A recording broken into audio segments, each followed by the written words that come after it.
Os melhores contos. Produção e apresentação: Agnello Fedel. Edição: Matheus Oll. Toda semana um novo conto e informações sobre o seu autor.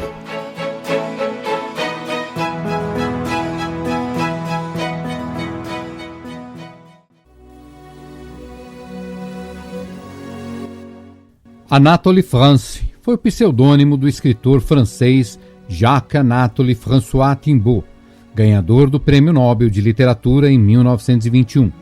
Nascido em Paris em 1844, France era filho de um conhecido livreiro parisiense e por isso acaba se dedicando desde cedo às atividades literárias. Em 1881, escreve O Crime de Sylvestre Bonnard, romance irônico com toques de humanismo e filosofia cética que firma sua reputação. Suas produções e críticas literárias apontam tendências clássicas, como em A Vida Literária, escritas para o jornal Le Temps, o romance O Lírio Vermelho, inspirado em seu relacionamento com Madame de Caillevert, e a antologia O Jardim de Epicuro. Em 1896, é eleito para a Academia Francesa de Letras. No ano seguinte, ao ficar ao lado dos defensores de Dreyfus, seu trabalho literário ganha cunho político, passando de liberal a socialista e, no fim da vida, a comunista. Nesse período, publica História Contemporânea, série de 4 romances. Suas obras já apresentam preocupações sociais bem definidas, como em O Caso Cranqueville, A Ilha dos Pinguins e Os Deuses Têm Sede, de aguda sensibilidade diante das misérias sociais. Destacam-se ainda Thaís, As Opiniões de Jerônimo Cognard, O Pequeno Pierre e A Vida em Flor. Já próximo de sua morte, ocorrida em Saint-Cyr-sur-Loire, em 1924, France acaba se dedicando à produção de contos. De Anatole France, A Missa das Sombras.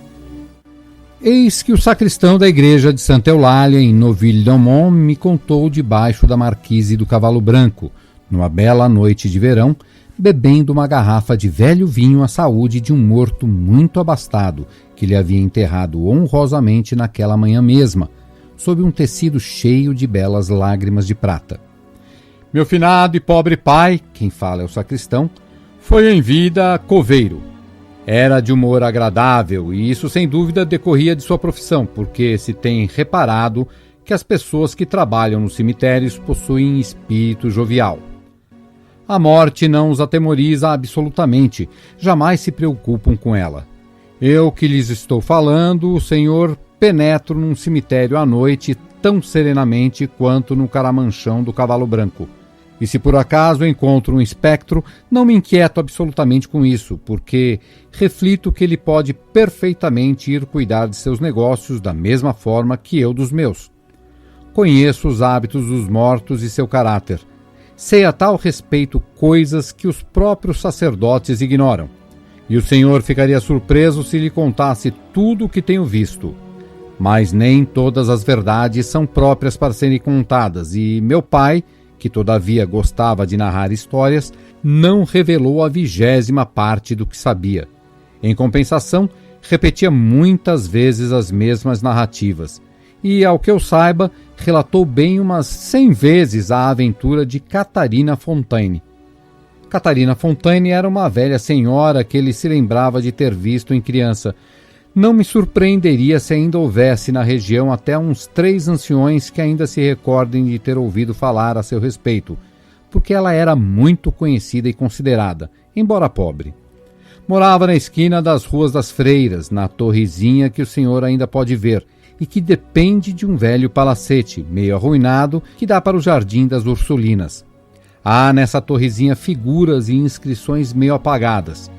O falecido pároco de Santa Eulália, Lavesser, dizia aí estar escrito em latim que o amor é mais forte que a morte, ao que se refere, acrescentava, ao amor divino. Catarina Fontaine vivia sozinha nessa mesma pequena habitação. Fazia rendas. O senhor sabe que as rendas de nossa região eram antigamente muito afamadas. Não se conheciam parentes ou amigos seus. Dizia-se que amara aos 18 anos o jovem cavaleiro de Montcleri, com quem noivara secretamente. Mas as pessoas de bem não queriam acreditar absolutamente nisso e diziam tratar-se de uma história que fora imaginada, porque Catarina Fontaine lembrava mais uma senhora que uma operária. Conservava sob seus cabelos brancos os vestígios de uma grande beleza. Possuía um ar triste que se lhe podia ver nas mãos um desses anéis, em que o ourives colocou duas mãozinhas unidas, e que era costume outrora os noivos trocarem. O senhor saberá daqui a pouco o que isso significava. Catarina Fontaine vivia santamente, frequentava as igrejas e todas as manhãs, qualquer fosse o tempo, ia ouvir a missa das 6 horas em Santa Eulália. Ora, numa noite de dezembro, quando ela estava deitada em seu pequeno quarto, foi despertada pelo toque dos sinos. Certa de estarem eles anunciando a primeira missa, a piedosa senhora vestiu-se e desceu à rua, onde a noite era tão fechada que não se viam absolutamente as casas e que claridade alguma era perceptível no céu negro. E reinava tamanho silêncio nessas trevas, nem mesmo um cão ladrava ao longe, que a pessoa se sentia completamente separada do mundo dos vivos. Mas Catarina Fontaine, que conhecia cada uma das pedras onde pisava e que podia ir à igreja de olhos fechados, alcançou sem dificuldade a esquina da Rua das Freiras com a Rua da Paróquia, no ponto onde se ergue a casa de madeira que exibe uma árvore de gessé esculpida numa volumosa trave. Tendo alcançado esse local, ela viu que as portas da igreja estavam abertas e que deixavam sair uma grande claridade de círios. Continuou a caminhar e, tendo entrado, encontrou-se numa grande reunião que enchia a igreja. Ela, porém, não reconhecia nenhum dos presentes e estava surpresa ao ver todas aquelas pessoas trajadas de veludo e de brocado, com plumas no chapéu e trazendo espada, à maneira dos tempos de outrora. Havia senhores que seguravam bengalas de castão de ouro e damas com toucados de rendas presos com um pente em diadema. Cavaleiros de São Luís davam a mão a essas senhoras, que escondiam atrás do leque um rosto pintado, do qual só era visível a têmpora empoada e um sinal no canto dos olhos. E todos iam colocar-se em seu lugar sem o menor ruído, e não se ouviam enquanto andavam nem o som dos passos no lajedo, nem o roçar dos tecidos. As naves laterais enchiam-se de multidão de jovens artesãos, de casaco pardo, calções de fustão e meias azuis, que seguravam pela cintura moças lindíssimas, rosadas, que conservavam os olhos baixos. E junto às pias de água benta, camponesas de saia vermelha e corpinho de atar sentavam-se no chão com a tranquilidade dos animais domésticos, enquanto uns mocetões, de pé atrás delas, arregalavam os olhos rodando o chapéu nos dedos. E todas aquelas fisionomias silenciosas pareciam imobilizadas para sempre, no mesmo pensamento, suave e triste. Ajoelhada em seu lugar costumeiro, Catarina Fontaine viu o sacerdote caminhar para o altar, precedido por 2 acólitos. Não reconheceu nem o sacerdote, nem os ajudantes. Começou a missa. Era uma silenciosa missa na qual não se ouvia absolutamente o som dos lábios que se agitavam, nem o rumor da sineta agitada inutilmente. Catarina Fontaine sentia-se sobre o olhar e sobre a influência de seu misterioso vizinho, e, tendo olhado sem quase volver a cabeça, reconheceu o jovem cavaleiro de Montcleri, que havia amado e que morrera fazia 45 anos. Reconheceu-o por um sinalzinho que ele possuía sob a orelha esquerda e, principalmente, pelo sombreado nos longos cílios negros em seu rosto. Vestia o traje de caça vermelho, com alamares dourados que ele usava no dia em que, tendo-a encontrado no bosque de São Leonardo, pedira-lhe de beber e roubara-lhe um beijo. Conservava sua mocidade e seu bom aspecto.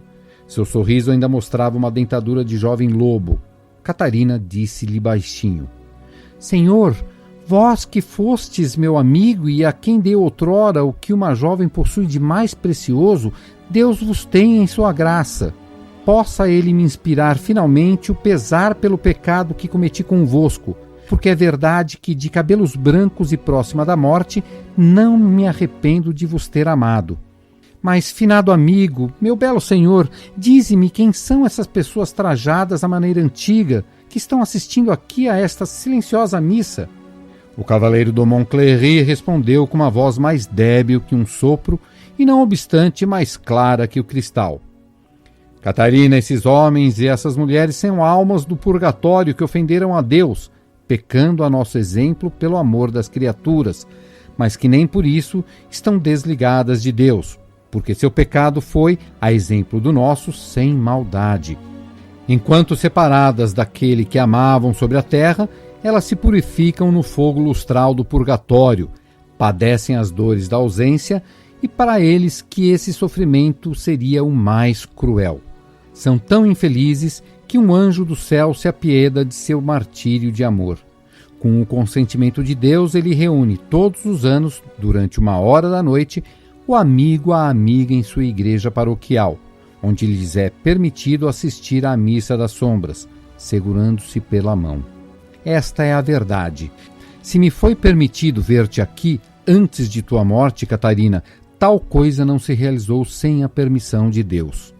E Catarina Fontaine lhe respondeu: bem desejaria morrer para voltar a ser formosa como nos dias, meu finado senhor, em que te dava de beber na floresta.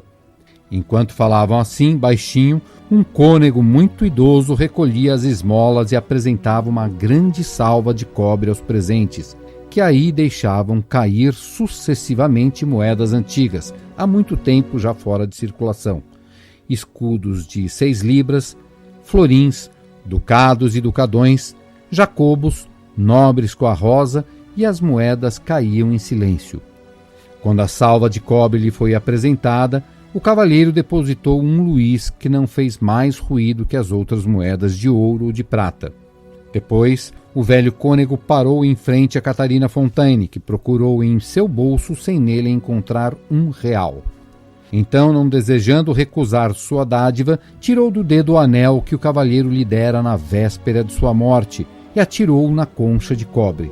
O anel de ouro, ao cair, ressoou como pesado badalo de sino, e ao ruído atroador que ele fez, o cavaleiro, o cônego, o oficiante, os acólitos, as damas, os demais cavaleiros, toda a assistência desapareceu. Os círios se apagaram e Catarina Fontaine ficou sozinha nas trevas. Tendo concluído assim a sua narrativa, o sacristão bebeu um grande copo de vinho. Ficou um instante a meditar e depois prosseguiu nesses termos: contei-lhe esta história exatamente como a ouvi muitas vezes de meu pai, e creio que é verdadeira porque corresponde a tudo o que tenho observado das maneiras e dos costumes peculiares aos defuntos. Convivi muito com os mortos desde minha infância e sei que eles costumam voltar a seus amores. É por isso que os mortos avarentos vagam à noite nas proximidades dos tesouros que eles esconderam durante sua vida, montam boa guarda à volta de seu ouro. Mas os cuidados que eles tomam, longe de lhes servirem, prejudicam-nos, e não é raro descobrir-se dinheiro enterrado na terra. Da mesma forma, os finados maridos vêm atormentar à noite suas mulheres casadas em segundas núpcias, e eu poderia indicar muitos que vigiaram melhor suas esposas depois de mortos do que o haviam feito em vida. Esses são dignos de censura, porque em boa justiça os defuntos não deveriam ser ciumentos. Mas lhe estou contando o que tenho observado. Por isso é que se deve ter cuidado quando se desposa uma viúva. Aliás, a história que lhe relatei tem sua comprovação no seguinte fato. Na manhã seguinte a essa noite extraordinária, Catarina Fontaine foi encontrada morta em seu quarto. E o suíço de Santa Eulália encontrou na salva de cobre que servia para o peditório um anel de ouro com 2 mãos juntas. Aliás, não sou homem que conte histórias para se fazer rir. E se pedíssemos outra garrafa de vinho?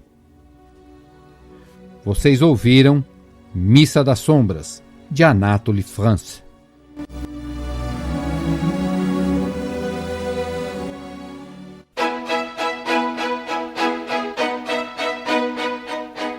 Os melhores contos. Produção e apresentação: Agnello Fedel. Edição: Matheus Ol. Toda semana um novo conto e informações sobre o seu autor.